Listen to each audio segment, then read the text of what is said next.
ഗൗതമേ, നമ്മുടെ മക്കൾ, കുഞ്ഞുങ്ങൾ, ഇവർക്ക് എന്ത് പേരിടണം എന്ന് തീരുമാനിക്കുന്നത് സാധാരണഗതിക്ക് അവരുടെ രക്ഷിതാക്കളോ അവരുടെ ബന്ധപ്പെട്ട ആളുകളോ ഒക്കെ തന്നെയാണ്. അത് ഒരു ഇന്ത്യൻ ഭരണഘടനയ്ക്ക് കീഴിൽ നിൽക്കുന്ന സഭ്യമായ പേരുകളാണെങ്കിൽ, ഈ തെറിയൊന്നും അല്ലാത്ത പേരുകളാണെങ്കിൽ അതിലാരും വലിയ പ്രശ്നങ്ങളൊന്നും പറയാറില്ല എന്നുള്ളതാണ് സത്യാവസ്ഥ. പക്ഷേ ഈ ഹിന്ദുക്കളുമായി ബന്ധപ്പെട്ട ഏതെങ്കിലും തരത്തിലൊക്കെ പേരുകളൊക്കെ ഇട്ട് കഴിഞ്ഞാൽ ആളുകൾക്ക് ഭയങ്കര ചൊറിച്ചിലാണ്, വലിയ ചൊറിച്ചിലാണ്. അത് ഒരു റിലീജിയൻസ് കണക്ട് ചെയ്ത് തന്നെ പറയേണ്ടി വരും. ഇപ്പം അത്തരത്തിലുള്ള ചില സംഭവങ്ങൾ ഇവിടെ നടന്നുകൊണ്ടിരിക്കുന്നുണ്ട്. അതായത് മലയാള സിനിമയ്ക്കകത്ത് അറിയപ്പെടുന്നൊരു നടിയും അതുപോലെ തന്നെ സംഗീത സംവിധായകനായിട്ടുള്ള ഒരു വ്യക്തിയും ഗായകനും കൂടിയാണ് പുള്ളി. അവരുടെ കുഞ്ഞിന് അവരൊരു പേരിട്ടത് കൊണ്ട് ഇത്രമേൽ പ്രശ്നം സോഷ്യൽ മീഡിയയിൽ ഇല്ല എന്ന് തന്നെ പറയാം. അവരുടെ കുഞ്ഞിൻ്റെ പേരാണിപ്പോൾ സോഷ്യൽ മീഡിയയിലെ പുരോഗമന നവവാദികൾക്ക്, അങ്ങനെ തന്നെ പറയാമല്ലോ, പുത്തൻ പുരോഗമനവാദികളാണ് ഇവർക്കൊക്കെ പ്രശ്നമായിരിക്കുന്നത്. ഞാനൊരു തമാശ കണ്ടത്, മുരളീകൃഷ്ണൻ എന്ന് പറയുന്ന ഒരാൾ ഒരു കമൻ്റ് ഇട്ടതാണ്. ഇവർക്കൊക്കെ മനോരോഗമാണെന്ന് തോന്നുന്നു ഇത്തരം പേരിടാൻ. ഇയാളുടെ പേരെന്താ? മുരളീകൃഷ്ണൻ. 2 പേര് കടം എടുത്തിട്ടാണ് ഇയാൾ ഇട്ടിരിക്കുന്നത്. അങ്ങനത്തെ ആളുകളൊക്കെ വന്നിട്ടാണ് ഈ പറഞ്ഞുകൊണ്ടിരിക്കുന്നത്. എന്തായാലും ഇങ്ങനത്തെ ഒരു രീതിയിലേക്ക് കാര്യങ്ങൾ പോകുന്നുണ്ട്. എന്താ തോന്നുന്നത്? ഈ പേരിടൽ എന്ന് പറയുന്നത് ഒരു പ്രത്യേകപരമായിട്ടുള്ളൊരു കാര്യമാണ്. ഇപ്പോൾ ഹിന്ദു മതവുമായിട്ട് ബന്ധപ്പെട്ടിട്ട് നോക്കുകയാണെങ്കിൽ പേരിടൽ ഒരു സംസ്കാരം തന്നെയാണ്. ഈ നാമകരണം എന്ന് പറഞ്ഞിട്ടൊരു 16 സംസ്കാര ക്രിയകളിൽ 5ാമതായിട്ട് വരുന്ന എന്തോ ആണ് ഈ പേരിടൽ എന്ന് പറയുന്നത്. അതേപോലെ തന്നെ ക്രിസ്ത്യാനിറ്റിയിലും മുസ്ലിങ്ങൾക്കും ഒക്കെ അവരുടേതായ രീതിയിൽ ഈ പേരിടൽ കർമ്മങ്ങളൊക്കെ ഉണ്ട്.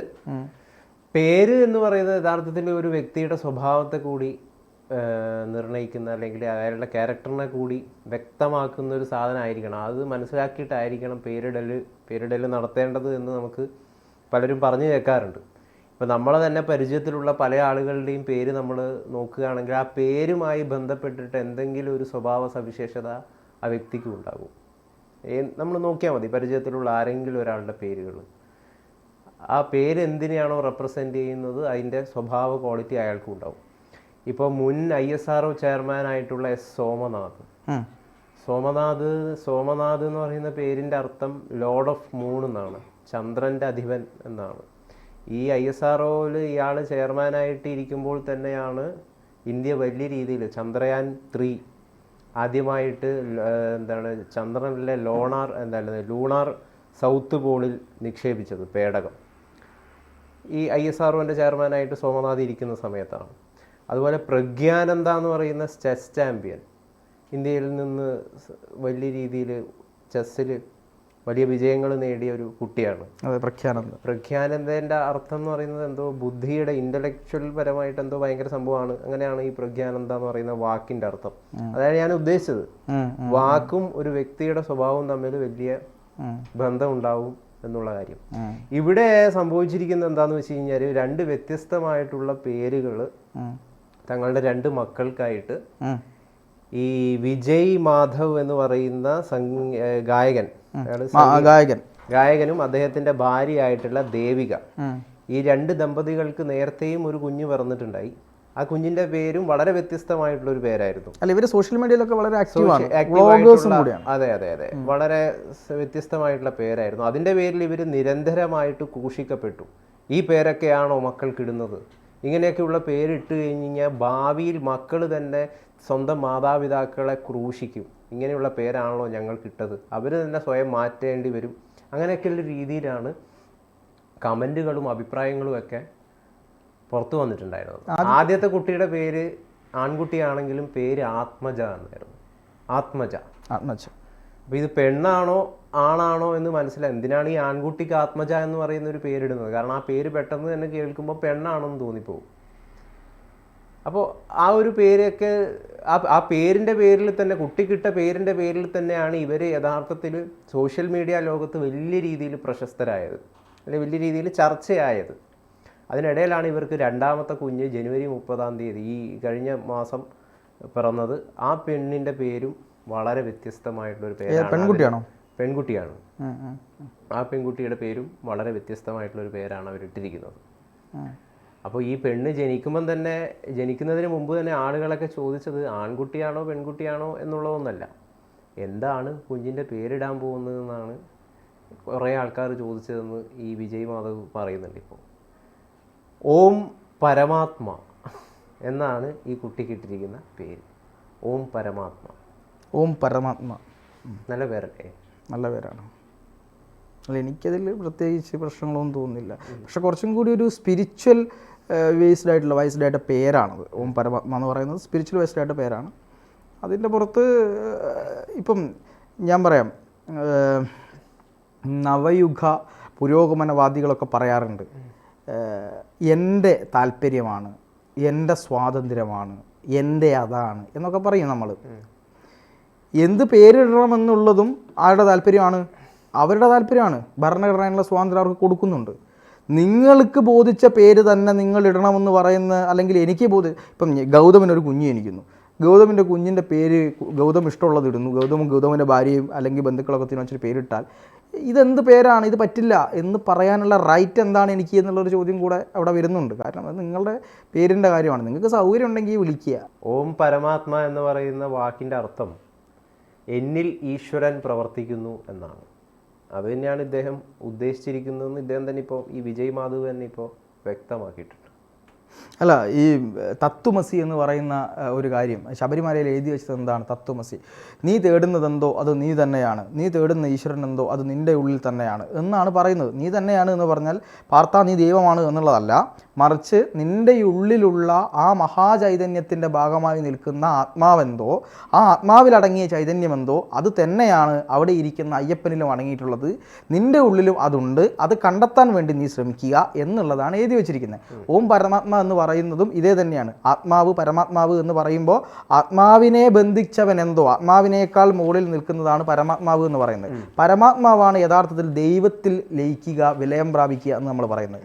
പരമാത്മാവിനെ നമ്മൾ കാണുന്നത് ദൈവത്തിൻ്റെ ആ ഒരു എന്താ പറയുക, ഒരു കണക്ഷൻ, ആ ഒരു പവർ നമ്മളുടെ ആത്മാവിലേക്ക് ലയിക്കുമ്പോഴാണ് നമുക്കൊരു സോളിലേക്ക് ഒരു ശരീരത്തിലേക്ക് പ്രവേശിക്കാൻ കഴിയുന്നത്.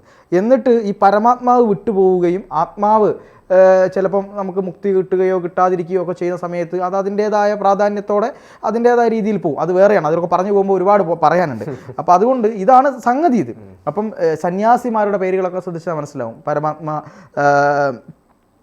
മഹാമണ്ഡലേശ്വർ എന്നൊക്കെ പറയുന്നത് പോലെ, ഗിരി, പുരി എന്നൊക്കെ പറയുന്നത് പോലെ പല പേരുകളുണ്ട്. അപ്പം ഇത് സാധാരണക്കാരൻ ഇടാൻ പറ്റുന്ന ഒരു പേര് അല്ല എന്നൊന്നും പറയാൻ പറ്റില്ല. ഇനി ഒരു കാര്യം കൂടി ഞാൻ പറയാം, പവറുകൾ ഉണ്ടെന്ന് വിശ്വസിക്കുന്ന ആളാണ് ഞാനെന്ന് ഈ വിജയ് മാധവ് പറഞ്ഞിട്ടുണ്ട്. അവരുടെ കുട്ടി, അവർക്ക് അത്രയും ഇഷ്ടമുണ്ട്. ചില നിമിത്തങ്ങളെ പറ്റി അവർ അതിൽ പറയുന്നുണ്ട്. ഞാൻ ഈ പേര് ഇടണമെന്ന് പറയുമ്പോൾ ദേവിക്ക് കുറച്ച് സംശയങ്ങളുണ്ടായിരുന്നു. അപ്പോൾ ആ സംശയം ഉണ്ടായപ്പോൾ ഞങ്ങൾ ഒരു ഹോട്ടലിൽ പോയ സമയത്ത് അവിടെ നിന്ന് ഈ പറയുന്ന ആദിത്യവർമ്മയെ കാണുന്നു. തിരുവിതാംകൂർ മഹാരാജാവ്, ഇപ്പോഴത്തെ അവകാശിയായിട്ടുള്ള അദ്ദേഹത്തെ കാണുന്നു. അദ്ദേഹം സംസാരിച്ചതും പർവ്വതത്തെക്കുറിച്ചാണ്. ഓം എന്ന് പറയുന്ന ഇത് കോട്ട് കൂട്ടിച്ചെടുത്തുകൊണ്ട് ഓം പർവ്വതത്തെക്കുറിച്ച് സംസാരിച്ചു എന്നാണ് പറയുന്നത്. അപ്പോൾ ഓം എന്ന് പറയുന്ന വാക്കെന്താ? ഓം എന്ന് പറയുന്നത് ആദി ശബ്ദമാണ്. ഓം എന്ന് പറയുന്നത് റസൂൽ പൂക്കുട്ടി ഓസ്കാർ അവാർഡ് വാങ്ങാൻ വേണ്ടിയിട്ട് പോയപ്പോൾ ആ വേദിയിൽ നിന്നുകൊണ്ട് ഓം എന്ന് പറയുന്ന ശബ്ദത്തെക്കുറിച്ച് വലിയ രീതിയിൽ പ്രസംഗിക്കുകയുണ്ടായി. ആദി ശബ്ദമാണ് ഓം. ഇയാളൊരു സൗണ്ട് ഡിസൈനർ ആണ് ഒക്കെയാണല്ലോ ഈ റസൂൽ പൂക്കുട്ടി. ഈ സിംഗ് സൗണ്ട് ഒക്കെ എടുക്കുന്ന എഞ്ചിനീയർ ഒക്കെയാണ്. ആ റസൂൽ പൂക്കുട്ടിക്ക് പോലും വ്യക്തമായി ആ കർമ്മമേഖലയിൽ പ്രവർത്തിക്കുന്ന, ശബ്ദത്തിൻ്റെ കർമ്മമേഖലയിൽ പ്രവർത്തിക്കുന്ന റസൂൽ പൂക്കുട്ടി പോലും അംഗീകരിക്കുന്നു ഓം എന്ന് പറയുന്ന ശബ്ദത്തിൻ്റെ ഒരു പവറിനെ കുറിച്ച്. അല്ല, അത് ശരി. അപ്പോൾ അതാണ് ഞാൻ പറഞ്ഞത്, സ്പിരിച്വലി വിശ്വസിക്കുന്ന ആളുകൾക്ക്, ദൈവവിശ്വാസമുള്ള ആളുകൾക്ക്, മുസ്ലിമോ ഹിന്ദു ക്രിസ്ത്യനോ ആയിക്കോട്ടെ, അവരുടെ വിശ്വാസപ്രകാരമുള്ള പേരുകൾ ഇടാനുള്ള അർഹതയുണ്ട്.